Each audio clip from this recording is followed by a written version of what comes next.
اعوذ باللہ من الشیطان الرجیم بسم اللہ الرحمن الرحیم السلام علیکم جماعت ششم. آج ہم اردو میں اپنے نئے سبق کا آغاز کریں گے. کارگل کے ہیرو، جو کہ یہ سبق کارگل کے ہیرو جو ہے وہ کیپٹن کرنل شیر خان کے بارے میں ہے،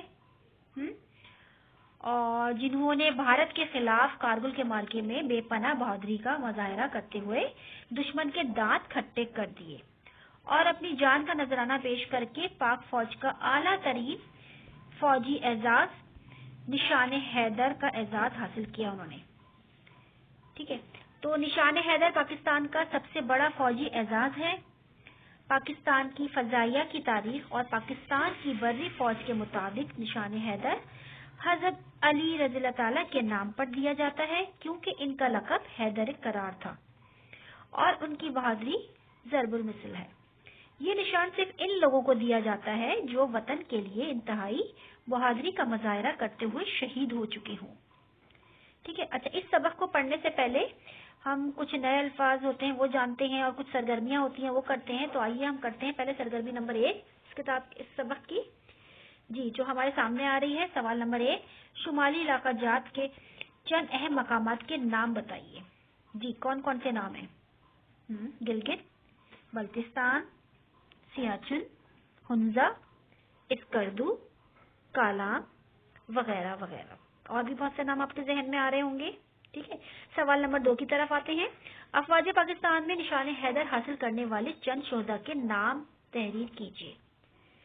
جو نام آپ کے ذہن میں آ رہا ہے وہ لکھ دیجیے. کون کون سے آ رہے ہیں؟ سب سے پہلے تو یہی آ رہا ہوگا، پائلٹ آفیسر راشد مدحاس شہید، کیپٹن محمد سرور شہید، میجر طفیل محمد شہید. ٹھیک ہے. اچھا، تیسرا سوال ہے، پاک فوج کو دنیا میں کیا مقام و مرتبہ حاصل ہے؟ مختصر بیان کیجیے. ہم جانتے ہیں پاک فوج دنیا میں ایک بہادر فوج کی حیثیت سے جانی جاتی ہے، اور اس کی نہ صرف پیشہ ورانہ مہارتوں کی پہچان ہے، بلکہ اگر ان کو دنیا میں جہاں کہیں بھی بھیجا گیا ہے تو انہوں نے اپنی بہادری کا لوہا منوایا ہے. ٹھیک ہے، تو ان کے جوابات آپ نے کاپی میں لکھنے ہیں. آپ کے ذہن میں اور اگر جو بھی نام آ رہے ہیں جنہوں نے نشان حیدر حاصل کیا ہے ان کے نام آپ لکھ سکتے ہیں. ٹھیک ہے، اور اب آتے ہیں آگے سرگرمی کی طرف.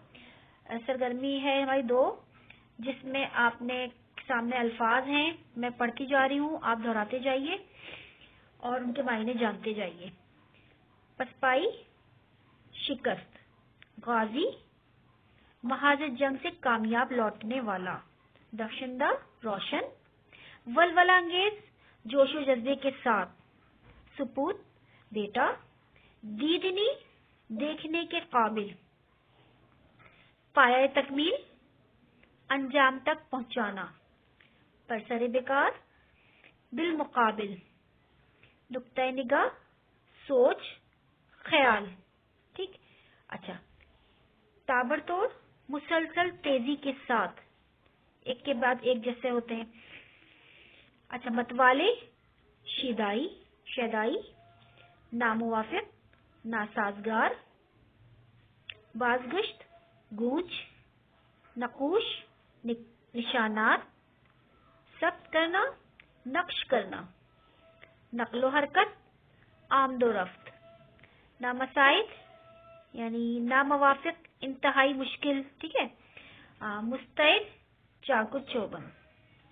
تو یہ آپ نے جو میں نے آپ کو بتائے ہیں یہ معنی آپ نے ان کو کاپی میں لکھنا ہے صفائی کے ساتھ. ٹھیک ہے، اب انشاءاللہ تعالی ہم مزید سمجھیں گے اس سبق کو اور سرگرمیاں کریں گے. تو آئندہ کلاس میں جزاک اللہ.